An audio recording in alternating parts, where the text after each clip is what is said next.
রবিবার সকালেও ভোগান্তি। সকাল 6টা থেকে দুপুর 2টো পর্যন্ত 8 ঘন্টার জন্য বন্ধ দ্বিতীয় হুগলি সেতু। হাওড়া সিটি পুলিশের তরফে বিজ্ঞপ্তি জারি করে জানানো হয়েছে, কেবল এবং রিপেয়ারিং এর রক্ষণাবেক্ষণের কাজের কারণে কয়েক ঘন্টার জন্য বন্ধ বিদ্যাসাগর সেতু। কারো রয়েছে অফিস, কেউ আবার যাবেন প্রয়োজনীয় কাজে। কিন্তু দ্বিতীয় হুগলি সেতু বন্ধের কারণে ভোগান্তিতে পড়তে হয় সাধারণ মানুষকে, যদিও একাংশ মনে করছেন জনস্বার্থেই এই কাজ করা হচ্ছে। ওদের রিপেয়ারিং মেনটেন্যান্সের কাজ হচ্ছে, ওটা হয় মাঝে মাঝে করতে হয়। ওই কেবল যে স্ট্রেসগুলো আছে, দড়িগুলো, ওই দড়িগুলো রোপগুলো চেঞ্জ করতে হয়, সেই সব কাজকর্মগুলো চলছে। আরও কিছু রোড ওয়ার্কসের কাজ আছে। এটা পুরনো হয়ে গেছে, 92 সালের সেতু।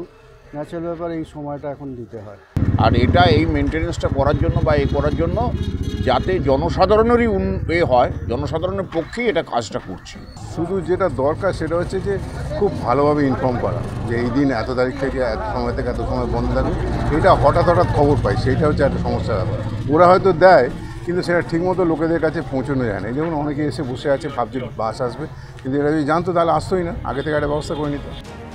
কোলাঘাট কিংবা ডানকুনির দিক থেকে কলকাতাগামী গাড়ি নিবেদিতা সেতু দিয়ে যাবে। কলকাতা থেকে হাওড়ার দিকে যাওয়ার জন্য ধরতে হবে হাওড়া ব্রিজ, এবং কলকাতা থেকে বিদ্যাসাগর সেতুর বদলে হাওড়া ব্রিজের ওপর দিয়ে যে গাড়িগুলো যাবে সেগুলো জিটি রোড এবং আন্দুল রোড দিয়ে যাবে।